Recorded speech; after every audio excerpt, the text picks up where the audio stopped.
Hey, Billy D here. Welcome in to another Publicans podcast. This time we are going to do a pike hike. We're going to do a historic bar tour from Fox Chase starting at 5 Points all the way up through Huntingdon Pike in Huntingdon Valley. All right, let's get started. Just a quick overview of the map where we are for people that are not familiar with 5 Points or not familiar with Philly. This is Philadelphia. Up here is the highlighted area. We're going to start in Northeast Philly, so we're actually inside the city in Fox Chase section, and then we're going to go up through Huntingdon Valley, which is in the suburbs, Montgomery County. Okay, at 5 Points, where the current Chuck's Alibi Bar is, you're going to have a place back in the day called Get's 5 Point Inn. It was the only bar between Cotman Avenue and 5 Points. And as you can see here, they had export beer back in the day. And it looks like a cool place to go in and get a nice cold beverage. Hopefully they were cold. Back in the day, you never knew, but there was an ice truck that used to come around. So a lot of these places did put their kegs of beer on ice in the basement. But it looks like a nice place to stop in back in the day and grab a beer on your way down the road. My grandfather might have been in here. My grandfather immigrated from Ireland in 1926 to Philadelphia from County Derry in Ireland. So really cool old photo here. I'm going to show you another photo of 5 Points area. Here's a little bit of an expansion. There was all kinds of shops there. There was an ice cream parlor, a shoemaker, a cigar store. There was a blacksmith shop. So cool old pictures of what that 5 Points look like. So let's go further up Oxford Avenue. And we're going to go up towards the Joseph's Pizza Parlor. Across the parking lot is a Rite Aid. That used to be the Railroad Hotel. Now, the Railroad Hotel stood there throughout the entire 1800s into the early 1900s. Behind the Railroad Hotel was a picnic grove. There was some amusement for the kids. It was a happening place to be. Again, this is kind of, the hotels back then were a little rough and ready, but this is what they look like. A lot of times people would pull up on their horses, saddle them up out front, and go in for a beverage or some food and some lodging. So, that's what they look like. When this building was mostly torn down, there was a section of it that they left and then kind of rebuilt over it. And in the 1900s through the 60s, the 70s, there was a place called the Choo Choo Inn. So this is a portion of that Railroad Hotel that was still left. It was called the Choo Choo Inn, obviously paying homage to the Railroad Inn that was there before. So, and now today it is a Rite Aid. Here's another look, looking up Oxford Avenue. And at the end, you can see the Fox Chase Hotel, which was another hotel within a block or two of this Railroad Hotel. Okay, so I'll get to that one in just a second, but I do want to go over one more thing before we get there is Joseph's. Joseph's Pizza Parlor has been there since the 60s, I believe. It's currently owned by the owners of the Gull & Company Malt House. It is a classic pizza place. A lot of Little League teams have had their end-of-year celebration here at Joseph's Pizza throughout the years. I know mine did when I was back in NEO back in the day. Here's the inside bar of Joseph's. Classic old-school bar, old wood, very very distinct looking. They also have these red benches in there that screams Joseph's. Everybody knows them. They're very famous. Here's their pizza. They just revamped their pizza recipe when they reopened this a couple years ago. Here's a pepperoni. Really good pizza. Just absolutely amazing. Nice char on the bubbles and on the bottom of the crust. And this is what the building looked like circa 1925. This building was torn down and Joseph's was built in its place. But in this building, this is exactly where Joseph's Pizza Parlor is today. There was the Patriotic Order of America used to meet here. Upstairs, the Fox Chase Band. Below, there was a barber shop. I think there was a shoe repair shop down there. So, yeah, pretty cool old building. Nice little history on what was at Joseph's before it was Joseph's. All right, let's move to the other side. We're going to go on Rhawn Street, right below the Pike. This is the Fox Chase Tavern. It was closed down, then it was reopened. I think it's still reopened. I haven't been back in there. I've only been in Fox Chase Tavern once. But before it was Fox Chase Tavern, it was a place called McNally's for quite a number of years. It was a very popular local place. I believe it was an early house. So an early house, it would open at 7 a.m. to catch the night shift that would come off. The local night shift people could go here and, catch an early morning eye-opener. So that was McNally's. Before that, it was Molly Maguire's. It was an Irish pub. My band played here. I'm in a band called the Shanties, an Irish band in Philly.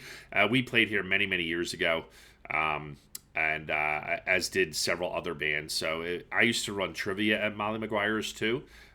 So just a little fact about Molly Maguire's here. Cool old spot. And then before it was Molly Maguire's, it was a place called Chuck's Wagon Wheel. Now, I don't have a picture of like the facade of Chuck's Wagon Wheel, but I did recreate, one myself just to keep us on track here on this pub tour. So Chuck's Wagon Wheel, that's what it was called. Apparently it was very famous back in the day. So that's the history of that bar there. Now we're going to move up to the most historic building in Fox Chase. This one was built in 1683. And it's been several different stores and pubs. So let's go over the history. Currently, it's John's Sushi House. But before it was John, most people remember it as the Hop Angel. Recently, anyway, remember it as the Hop Angel. And the Hop Angel was a great local bar. They had a great beer selection. They had really good food. It just had a really cool vibe inside. It had a real old German vibe, and I'll tell you why it did. Let's take a look here, too. There's their sign, the Hop Angel Brauhaus. They also had a mini beer garden on the side, which was great during beautiful fall weather to sit out there and get a pint of beer. Just a really cool place to hang out. Here's one of the signs that hung on the top besides 1683. It said it's sold in 1791 for £500 legal money. So this building has been around for quite some time. Now, apparently, the only part left from this 1683 part is the basement. I think the building was rebuilt in the 1700s, but still, it's very, very old. Before it was Hop Angel, it was a place called Blue Ox for just a little bit. And before it was Blue Ox, it was called the Old Brauhaus. Now, the Old Brauhaus was a place for German food, German beer, and it was very much entwined in German culture in Philadelphia. So this is what the Old Brauhaus looked like from the outside. When I was a little younger, I remember the Old Brauhaus being there. I did go in here, I think, a couple times for dinner with my parents a couple times. A great place. They had great food, and they were very well known. And it stood there for quite a long time. I think from the 60s on was the Old Brauhaus. So very popular spot there on the corner of Fox Chase of Oxford and Huntingdon Pike and Rhawn Street. So it's Rhawn Street before Huntingdon Pike. So before, though, was the Old Brauhaus. Here's an old picture many of you might not have seen. It was called the Old Dutch Kitchen. So that's what it looked like before it was the Brauhaus. You could still see the signs up there were still there. So those signs have been there for quite some time. And I don't know much about the Old Dutch Kitchen, but I do know I found this picture online, which I thought was pretty cool. I think I don't know what kind of food they had in here. I don't know if it was a combination of like Pennsylvania Dutch food and German food. My guess saying it still says Brauhaus Restaurant. It probably had like some German flair to it. So now let's go way, way back, like early 1900s. And before it was any of this, it was a merchandise shop. If you read really closely up there, it said it was C.W. Overpeck and Wright's General Merchandise Shop. So that's the same building, and you can see the word, you can kind of make out the word merchandise up top there. So that is what it was in the 1900s. Now, before that, I read that it was an inn, but that building has been there a long, long time. All right, let's keep moving. On the opposite corner, current day, we have a Dunkin' Donuts. Now, why is this important? Because where this Dunkin' Donuts sits on the corner of Rhawn and Oxford, I'm going to show you something pretty cool here. It was called the Fox Chase Hotel. Now, this is the clearest picture I could find. Unfortunately, the picture was taped. but it is a pretty clear picture of the Fox Chase Hotel. This is what it looked like back in the day. All right, it sat there from 1705 to 1940. So 235 years that Fox Chase Hotel sat there. All right. If you can see up top, it had a Hohenadel beer sign at one point. Hohenadel was a brewery in East Falls, Pennsylvania. I actually have a Hohenadel beer sign hanging in my basement bar, the Sore Thumb Tavern, in honor of that East Falls brewery. My father was from East Falls, so a lot of history with me with East Falls. I was actually born in East Falls and spent my first year of my life there before we moved to Northeast Philly and then to Glenside. All right, so that's the Fox Chase Hotel. Let's keep moving. I'm going to show you an older picture. Here's one going back to the 1800s, a little bit before that other picture, obviously. You could see the horses out front. You could see the poles out front where you would rein your horse on. So you'd take the reins of the horse and put them around the pole. Obviously very commonplace back then, be pre-automobile. This is just a really cool old photo. I'm so thankful that people captured these photos back in the day to show what these places look like so that we can, sit here in 2023 and look back on them. Also, in Ryer's Museum, which is in Brougham Park, they have a full replica of the Fox Chase Hotel. So make sure you get over to that museum, check it out. It's a really cool historical museum over there. They have some pretty cool stuff in it, and there's a full replica of the Fox Chase Hotel in there. Moving up the Pike, another 2 blocks up the Pike from the Fox Chase Hotel was the Rockledge Hotel. Now, the Rockledge Hotel, even back in the day, was described as a rough and ready place. It was a dance hall. It was a bar. It was a place that you could, get a room for the night. Also, behind the Rockledge Hotel was an opera house. Believe it or not, there was an opera house there in the late 1800s, early 1900s. So it was a happening place. There was a place for the community to convene and have a good time there. I'm going to show you another photo here. Here's the same Rockledge Hotel up top. Believe it or not, behind the Rockledge Hotel was a baseball field. And in that baseball field, there's a picture of the Fox Chase baseball team from 1905. That's the team that played behind this Rockledge Hotel. Now, the Rockledge Hotel was where they would meet and convene and probably go after the game for a nice pint of beer, if I had to guess. This was sold to the Shriners in the early 1900s, and a lot of people remember this to this day as the Shriners building. So one of the things you want to know about the Shriners is that's pretty cool that I found is there was a bowling alley in the basement of the Shriners back in like the 30s and 40s. And here's a picture of the pin setters. This is from the basement of the Shriners. A lot of these old places, some of the churches around here, they had bowling. Bowling was super popular back then, and they had bowling alleys. They had bowling nights, and a lot of times they were set up in the basement. This was very commonplace. I wish somebody would bring something like this back. It's just super cool. You see the pin boys there setting the pins. It's just so old school and awesome. Just a neat little fact about that building there. Currently, that building was ripped down in the 80s, I believe, and they tried to save it. They were unfortunately unable to save it. And in its place is Fox Chase Cancer Center doctor's office and a couple other things. So, all right. The other thing about Huntingdon Pike is they had toll. It was a toll road. So the government didn't own toll roads back then like they do now. It was people would buy a stretch of road and they would maintain that road, and then you would have to pay a toll to pass. This was prevalent, obviously, with horses, because you got to clean up after the horses on the toll road. Somebody had to do that. So they would charge you, whatever, to pass. I don't know what the toll was back then, but I'm sure it was comparable to today. And then it even became more prevalent when automobiles came through. They would charge a toll for you to go up roads. There was a toll booth at Philmont and Huntingdon Pike. There was a toll booth right in Rockledge there. So these are a couple of the old toll booths. So that's a pretty cool little history there as you're going up the Pike. More modern Rockledge Pub just closed down, unfortunately. But I did hear before COVID, there was supposed going to be a place in here called the Huntingdon Tap Room. Now, I don't know what happened to it. Obviously, a lot of things happened with COVID. And more to come. I guess we'll see what happens to this place. It did close down recently, and hopefully a new tenant buys it and reopens it. The Austrian Village, one of my favorite places on the Pike. Great German food. Now, before it was the Austrian Village, it was an inn of some sort. I can't find the name of it online, and I don't have a picture of it, but it was an inn, and then it turned into the Austrian Village at some point, I believe in the 60s.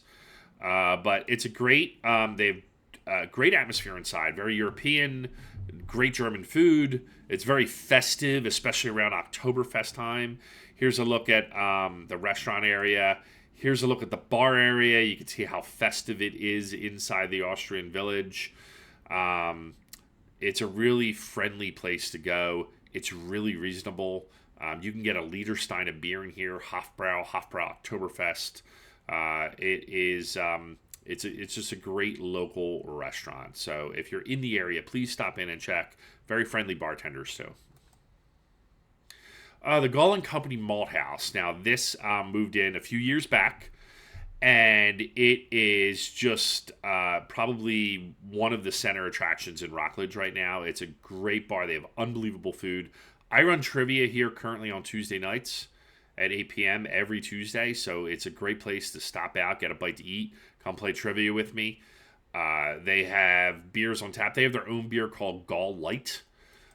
This is the inside of it. They have a shuffleboard table. They have two big rooms in here. They have a back bar and a front bar. Okay. They have the old bingo caller on the wall. They are famous for this sandwich called the Wit or Witowski.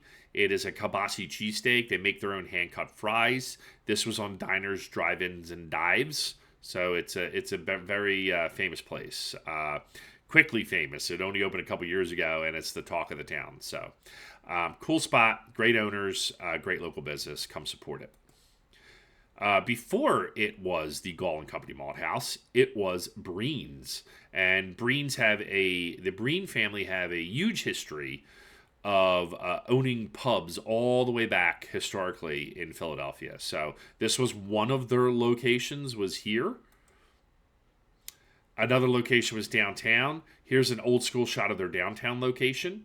I don't know if it was downtown, but it was somewhere else in Philly. I'm not sure exactly where it was.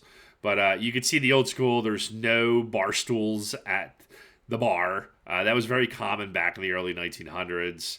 And even into the mid-1900s, the gentleman would just go in and stand at the bar. If they wanted to sit, they would go to a table and sit down and eat. But if you were drinking, you were just standing at the bar. So pretty cool old photo here. As I said, the Breen family, for years and years and years, owned bars throughout Philadelphia. And the Rockledge one was one of their locations, too. Here's the Hollywood Tavern, located just a block and a half from the Gall & Company Malt House. The Hollywood is a great local bar. It's a smoking bar. It's kind of like the local dive bar, but it's a really cool bar. They have a lot of stuff going on at the Hollywood all the time. Here's an inside shot at the bar. They have live music. They had live open mic nights. They have trivia nights. They have a lot of stuff going on in this place. They are very, very active with their activities. So it's a cool place to stop. They have very friendly bartender. I like the place. It's got a cool local vibe to it. And they also have Narragansett's for $3. Crush it like Quint. Obviously, if you know the movie Jaws, it's a little inside joke for Jaws. But $3, 16 ounce, all day, every day. Good deal, right? So that's your kind of local bar special. Here's a picture of the Hollywood Tavern from 1946. It's been there for quite some time. Ortlieb's Beer, that's a local Philly beer from back in the day. It's from Northern Liberties. The Hollywood section of Pennsylvania in Montgomery County was built in the 1920s, and it was modeled after the homes in actual Hollywood, California. That's why it's called Hollywood. There's a whole bunch of bungalow homes back there. It's a really cool section, but do check out the Hollywood Tavern. It's been there for quite some time. This guy used to play for the Phillies, and his name is Del Ennis. And if we move up the Pike, where the Giant currently sits, the Giant supermarket, before it was a Giant supermarket in Gennardi's, it was called Del Ennis Bowling Lanes. So here's the Del Ennis Bowling Lanes. Here's a picture of the scorecard. Down below, you have the Donut Town. People still rave about Donut Town Donuts, even though it closed down in the 80s. They still rave about it. Del Ennis Lanes. I found this t-shirt online. It said, "Score with Peels at Del Ennis Lanes." Peels always cracks me up because my father, who's still doing great, he's still out and about, my father, but back in the day, he used to drink Peels because it was cheap. He would get like 40s of Peels from Giuliano's in Glenside, and it just cracks me up to this day anytime I see something with Peels. But they had a bar in the Del Ennis Lanes called the 11th Frame Lounge. And that was a place that you could go before or after your game of bowling to get a nice, or during, to get a nice cold beer. Or you could just go in there and get a cold beer even if you weren't bowling. So sounded like a cool place to go to. But that's the Del Ennis Lanes. Here's the Iron Hill Brewery. That's in that same shopping center. This opened a few years back. Great local brewery. There's many of these around town. But they do have a really good mug club. You do get money off your meals pretty quickly when you spend a certain amount of money. So they have a really good happy hour here. They probably have the best happy hour of any bar that I'm going over here with the special for their sandwich. They have a chicken sandwich for $3 on happy hour from 4 to 6. It's a really good deal. Get some of that Korean barbecue sauce. It's spicy on it. It's just out of this world. Anyway, they have a beer garden. Now, back it's a small beer garden, but they do have a little bar on it, and you can go there during nice weather and go outside and have a beer here. And this is what their mug looks like. I have several of these mugs throughout the years, and this is their current mug. And if you're a Mug Club member, you can go in there and get a mug of beer when you go and eat dinner there. So, or when you go to the bar. So, pretty cool perk. Keep moving down in that same shopping center. There was a place called the Valley Inn. Now, I found a matchbox of it. I can't find any pictures of it, but here's the matchbox. This was on eBay. I found it. So a matchbox says Valley Inn, gives the address, live dance music, food, dinner, cocktail lounge. A lot of people had like rehearsal dinners here and stuff. It was a pretty popular place back in the day. I don't know much about it except for that it was in that same shopping center. So I just recreated a logo. This is maybe what the logo would have looked like today, the Valley Inn. So moving down the Pike, we're going to go down towards Beth Ayres now, and we're going to go to a place called the Tin Pan Alley Tavern. They have great barbecue food. They have a smoker out front, and they make wonderful barbecue. And this is an inside look. They have a great beer selection in here. They have tons of beer on tap, and they rotate them all the time. It's a friendly place. It's a late night place. Sometimes they have live music. The jukebox is king in here. Anytime I'm in here late night, people love this jukebox. They play the heck out of it. And everybody sings and everything. So it's a lively place. I really enjoy this place. It's not really a place for like kids. This isn't really too family. It's not a smoking bar at all. But kids can go out front. There's just nowhere. It's just one big bar in the place. There's only a couple seats inside besides the bar. But you could sit outside too. They have a nice outdoor sitting area. So they make a wonderful Bloody Mary. So just keep that in mind. If you ever want a good Bloody Mary, this is an awesome place to get a Bloody Mary. Used to be called the Beth Ayres Tavern. That's what it was when I moved in. That was real divey. And the Tin Pan Alley really made this place shine. They remodeled the whole place. So, all right, here's La Strada. La Strada's a BYOB. It's an Italian place. It's further up the Pike now. We're getting further up into Huntingdon Valley. But before it was La Strada, it was a place called the Huntingdon Valley Inn. Now, the Huntingdon Valley Inn was similar to the Valley Inn in that they had live music, dancing, cocktails, things like that. I really can't find any pictures of it, but it was that same building that La Strada's in. So when you pass La Strada, you just keep an eye out to say, you kind of have a little bit of history on that building and what was there before that. I did happen to find a matchbook on eBay about the Huntingdon Valley Inn, and here it is. It doesn't really give you too much; just gives you the address and what was there. But pretty cool that you can still find things like this to this day. All right, here is the current day Blue hair salon. It is right up on the Pike on the left. This is the last place I'm going to cover on this tour. But before it was that, it was the Lady Washington Inn. Now, it's called the Lady Washington Inn because it went back all the way into the 1700s, and Martha Washington actually stayed here when her husband was either in Valley Forge or her husband was on the road. She stayed here. I don't know how long she stayed here, but she definitely stayed in this inn. There's a better picture of it. I'll leave you with this photo here. The Lady Washington Inn. This is from the turn of the last century, so the 1900s. You could see some rocking chairs there. It was a place you could get a room. It was a place you could stop in and get a drink. You could get some food. And it was right up on the Pike. Again, currently it's a hair salon. I wish that it was still an inn to this day. It would be a wonderful place to go up there on the Pike. Sorely needed up there. A place to stop in and have some history to it. So I hope you really enjoyed this. I'm Billy D. This was the Pike Hike Historic Bar Crawl of Huntingdon Valley, Rockledge, and Fox Chase. And I will see you next time. Thanks for tuning in.